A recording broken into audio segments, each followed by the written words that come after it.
दोस्तों, पहली बार देश की संसद को देश के बच्चों ने, छात्रों ने चारों तरफ से घेर लिया है और ये बच्चे संसद के अंदर घुस ना जाएं, इसलिए उन पर आंसू गैस के गोले दागे जा रहे हैं। यानी लाठी चार्ज के बाद, बर्बर लाठी चार्ज के बाद अब आंसू गैस के गोले निहत्थे बच्चों पर, छात्रों पर लगातार दागे जा रहे हैं।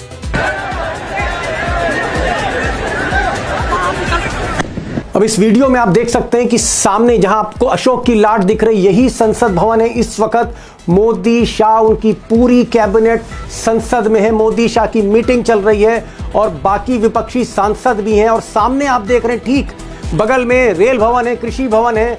बीच में जो बच्चे हैं, इन पर लगातार CRPF, rapid action force, police आंसू गैस के गोले दाग रही है।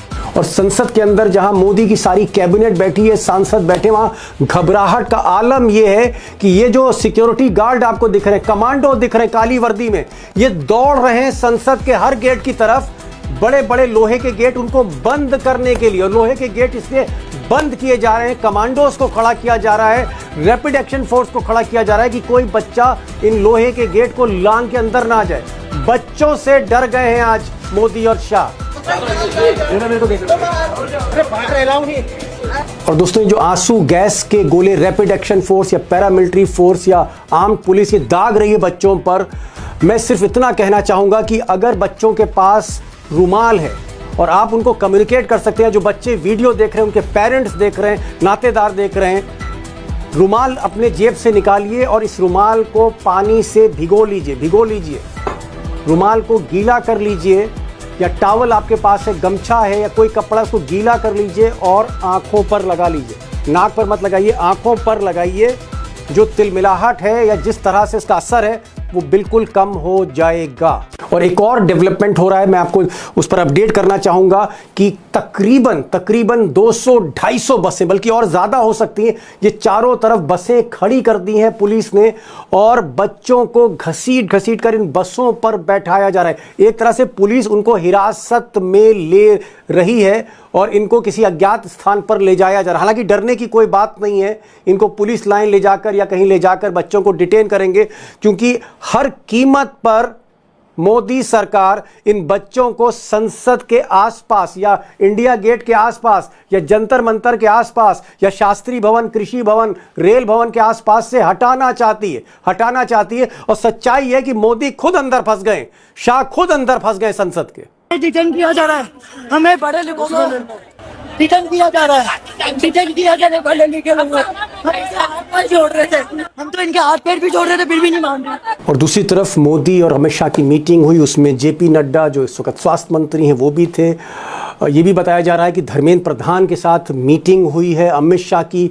अब इस्तीफा होता है नहीं होता है ये अभी कोई अपडेट नहीं आ रहा है, लेकिन नड्डा की एक मीटिंग कराने की कोशिश की गई और डीसीपी पार्लियामेंट स्ट्रीट के जो हैं पुलिस ऑफिसर, उन्होंने कॉकरोच जनता पार्टी के 2 प्रवक्ताओं को बुलाया, सौरभ दास और आशुतोष राण का, और इनकी बातचीत हुई है। ऐसा बताया जा रहा है नड्डा से मुलाकात हुई है, लेकिन कोई बात ऐसी नहीं बन रही, सिर्फ कुछ डिमांड सौंपा गया है नड्डा को। मुझे समझ नहीं आ रहा कि स्वास्थ्य मंत्री को आगे क्यों कर दिया गया है। और जाहिर तौर पर अगर नरेंद्र मोदी कोई सख्त एक्शन नहीं लेते धर्मेंद्र प्रधान पर, एजुकेशन रिफॉर्म्स पर, तो दोस्तों ये जो आग है, ये आग अब धीरे धीरे जंतर मंतर से उठकर पूरे देश में फैल रही है।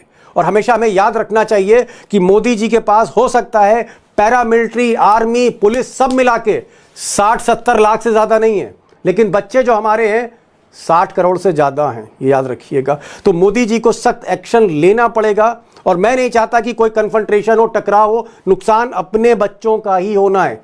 जल्दी कोई फैसला इसमें ले। हालांकि डेवलपिंग सिचुएशन है दोस्तों, मैं आपको अपडेट करता रहूंगा क्योंकि आगे क्या हो रहा है, घटनाक्रम जितनी तेजी से बदल रहा है कोई नहीं बता सकता। और सबसे बड़ा सवाल कि नरेंद्र मोदी क्या एक्शन लेंगे, ये सवाल मैंने प्रोफेसर अखिल स्वामी साहब से पूछा कि भाई अब आगे क्या होने जा रहा है, व्हाट नेक्स्ट, आगे क्या होने जा रहा है। प्रोफेसर साहब को सुनते हैं, क्या कह रहे हैं वो। प्रोफेसर साहब, आप तो इस पूरे मूवमेंट को देख रहे हैं पहले दिन से। इस वक्त की जो ताज़ा स्थिति है वो ये है कि धर्मेंद्र प्रधान शिक्षा मंत्री, उनकी अमित शाह से मुलाकात हो रही है, उनके चैम्बर में वो बैठे हैं जब हम इस वक्त ये आपसे बातचीत कर रहे हैं। नड्डा ने ज़रूर जो है, जो स्वास्थ्य मंत्री हैं, उन्होंने कॉकरोच पार्टी के दो नेताओं को बुलाया था, जिसमें सौरभ दास हैं और आशुतोष रानका है, लेकिन बात कुछ बहुत बनी नहीं। चारों तरफ इस वक्त जो है अफरा तफरी है। मतलब ऐसा दृश्य मैंने खुद नहीं देखा संसद का कि जहां चारों तरफ जनता ही जनता हो, यूथ ही यूथ हो। मैं एक चीज जानना चाह रहा था कि सरकार क्या अब प्रेशर में ये बातचीत कर रही है, और क्या ये बातचीत तभी सफल होगी जब धर्मेंद्र प्रधान का इस्तीफा होता है? अगर हमारे देश के युवा अगर 20-25 दिन से वहां पड़े हुए थे, भूख हड़ताल में पड़े हुए थे, वहां पे गर्मी और पसीने से लथपथ थे, और इन्होंने नेगोशिएशन नहीं किया, उसके बाद वांचू को उठा लिया, लाखों लोग वहां पे आ गए, फिर आपने लाठी चार्ज कर दिया, फिर टीयर गैस, तो ये तो मेरे ख्याल से लाला लाजपत राय का जमाना भूल गए हैं, जब लाला लाजपत राय पे अंग्रेजों ने लाठी बरसाई थी और लाला लाजपत राय ने कहा था मेरे शरीर पे पड़ी हुई एक एक लाठी इनके कफन की आखिरी कील साबित होगी। भाई आपकी जब एक ही डिमांड है धर्मेंद्र इस्तीफा दें तो धर्मेंद्र इस्तीफा दें। ये अब देखिए आंदोलन जो है राहुल गांधी के हाथ में नहीं है, सोनम वांगचुक के हाथ में नहीं है, अब ये अभिजीत दीपिके के हाथ में नहीं है, ये घर घर का आंदोलन बन गया है, एक एक माँ और बाप का आंदोलन बन गया है, भाई बहन का आंदोलन बन गया है। अब इस आंदोलन को जो भी दबाने का प्रयास करेगा उसी को जनता उखाड़ फेंकेगी। तो जब आप अपनी डिमांड पे कायम रहिए, धर्मेंद्र प्रधान इस्तीफा दें। क्या आपको लगता है कि फोकस जो है धर्मेंद्र प्रधान पर होना चाहिए? लेकिन धर्मेंद्र प्रधान तो अमित शाह के चैम्बर में बैठे हैं, वहां पर बातचीत हो रही है। देखिए हमें इस बात से मतलब नहीं, किसी के साथ कोई बैठे क्या वार्ता करे, that is their internal matter. लेकिन अगर कॉकरोच जनता पार्टी सोनम वांगचुक साहब का केवल एक डिमांड थी तो उसको पूरा कराइए, वरना इस आंदोलन को आगे बढ़ाइए। देखिए वहां देश के कोने कोने से बच्चे आए हुए हैं, माँ बाप आए हुए हैं, औरतें आई हुई हैं, उन्हें ट्रैप इन लोगों ने कर लिया, वहां पे सारे सुरक्षा चीजों को हटा लिया, 13-13 फीट बड़े बैरिकेड्स लगा दिए, कीलें गाड़ दी, और उसके बाद वहां लाठीचार्ज कर दिया और टीयर गैस शेल इन्होंने भाई बच्चों की जेन्युइन डिमांड को आप सुनने के लिए तैयार नहीं। अंग्रेज हैं क्या? आप अंग्रेज से भी बदतर हो गए हैं क्या? किसानों को मारेंगे, उनके 500 लोग मार देंगे, कीले गाड़ देंगे, बच्चों के साथ कीले गाड़ देंगे। लेकिन दीपक जी देखिए, ये जो गलती कर रहे हैं ये सोच ले, ये गांव गांव तक ये आंदोलन चला गया है, शहर शहर तक चला गया है, घर घर तक चला गया है। अब ये जितना ज्यादा अगर जल्दी से जल्दी धर्मेंद्र प्रधान का इस्तीफा न लें, और मैं इस बात से भी आज सोनम वांगचुक साहब का एक भाषण सुन रहा था, वो कह रहे थे हमारी लड़ाई सरकार से नहीं, हम किसी सरकार को नहीं बदलना चाहते।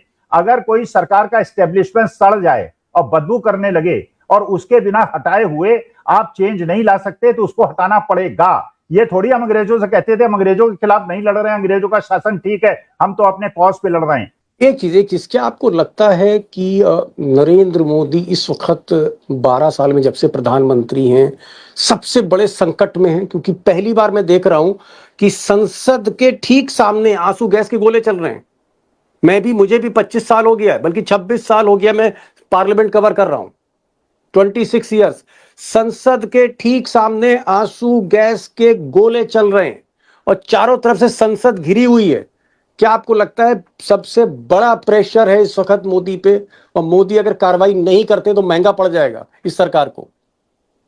दीपक जी मेरे ख्याल से आज के तारीख में जो लोग भी मोदी जी के साथ हैं उनको पार्लियामेंट से बाहर निकलने में समस्या होगी। जनता इतनी ज्यादा जागृत हो गई है, इन्हें हेलीकॉप्टर से उठाना पड़ेगा, पुष्पक विमान मंगाना पड़ेगा भगवान श्री राम वाले, वरना जनता, क्योंकि इन्होंने जनता के साथ अन्याय किया है। उनके मतलब आप कह रहे हैं कि मोदी खुद पार्लियामेंट के बाहर नहीं आ पाएंगे, इतनी भीड़ है चारों तरफ? देखिए जो भी बच्चों के साथ, हमारे युवाओं के साथ, हमारे देश की जनता के साथ इस प्रकार से अत्याचार करेगा, उसके साथ यही होना चाहिए।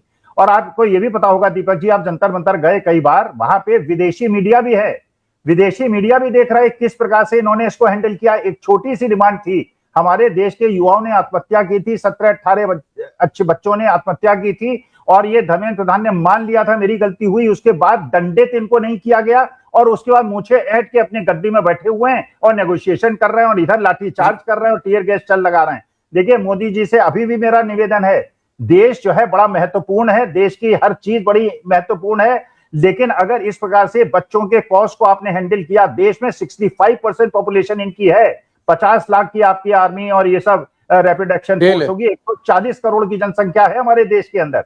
इसलिए कृपा करके हमारे देश की मनोभावनाओं को समझें। तो ये अखिल स्वामी थे, प्रोफेसर अखिल स्वामी कह रहे हैं कि एक्शन तुरंत ले, समय बहुत कम है, चारों तरफ से संसद घिरी हुई है देश की, ऐसा मंजर कभी नहीं देखा गया, आंसू गैस के गोले छोड़े जा रहे हैं, बल प्रयोग हो रहा है, निहत्थे बच्चों पर लाठी चल रही, अफरा तफरी मची हुई है। ऐसे में प्रोफेसर साहब की हिदायत है नरेंद्र मोदी को कि अगर वो धर्मेंद्र प्रधान को नहीं हटाते तो ये चिंगारी आग बनेगी। और इस वक्त पूरे देश भर में, सिर्फ जंतर मंतर संसद नहीं, देश भर में ये आग फैली हुई है, हर शहर में धरने प्रदर्शन हो रहे हैं। दोस्तों, ये डेवलपिंग सिचुएशन है, पल पल में खबरें बदल रही हैं, घटनाक्रम बदल रहा है, मैं आपको अपडेट लगातार करता रहूंगा। Thank you so much.